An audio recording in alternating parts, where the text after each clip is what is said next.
آقا علیہ السلام نے فرمایا باری تعالیٰ تیرے بندے اور نبی اور رسول ابراہیم علیہ السلام نے مکہ کے لیے برکت کی دعا کی تھی، انہوں نے مکہ کی برکت کی دعا کی، بڑی توجہ سے سمجھیں، میں اپنے مدینہ کے لیے برکت کی دعا کرتا ہوں۔ بخاری مسلم کی متفق علیہ حدیث، ابو ہریرہ رضی اللہ تعالیٰ عنہ روایت کرتے ہیں حدیث، حضرت انس بن مالک روایت کرتے ہیں، ابو سعید خدری روایت کرتے ہیں، کئی صحابہ کرام۔ انس بن مالک کی روایت بخاری مسلم، مسند احمد بن حنبل، مسند ابن ابی خیثمہ، ابو یعلا، ابو وانا، کل کتب حدیث میں صحیحین کے ساتھ متفق علیہ حدیث۔ آقا علیہ السلام نے فرمایا اللہم اجعل بالمدینہ ضعفی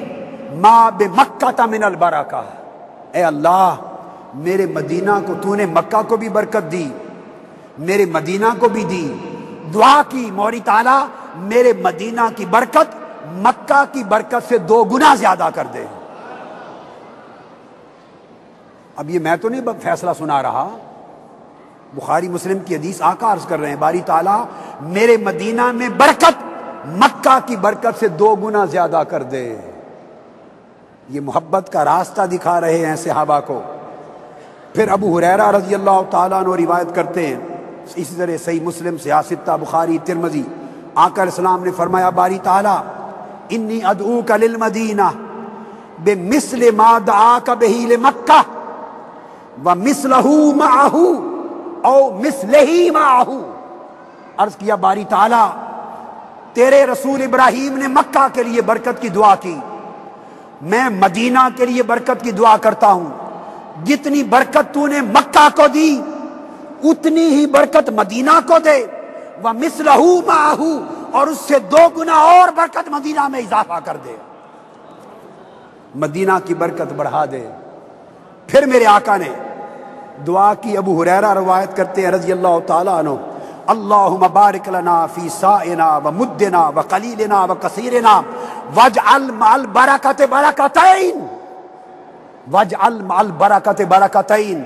اب تک حدیثیں تھیں کہ مدینہ کی برکت مکہ کی برکت کے مقابلے میں کتنے گنا؟ 2۔ اب آگے چلیے، اب یہاں فرمایا 3 گنا کر دے، 3 گنا کر دے۔ فرمایا باری تعالیٰ واجعل مع البرکہ، سب سے پہلے تو جو برکت مکہ کو دی اس کے برابر برکت مدینہ کو دے دے،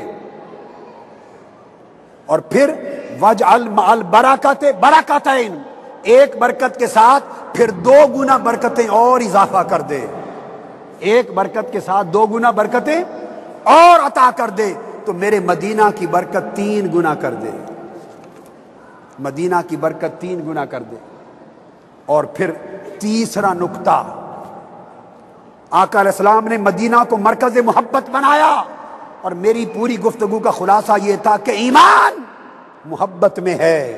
اور محبت ایمان میں ہے، محبت سلامت ہے تو ایمان کی حفاظت ہے،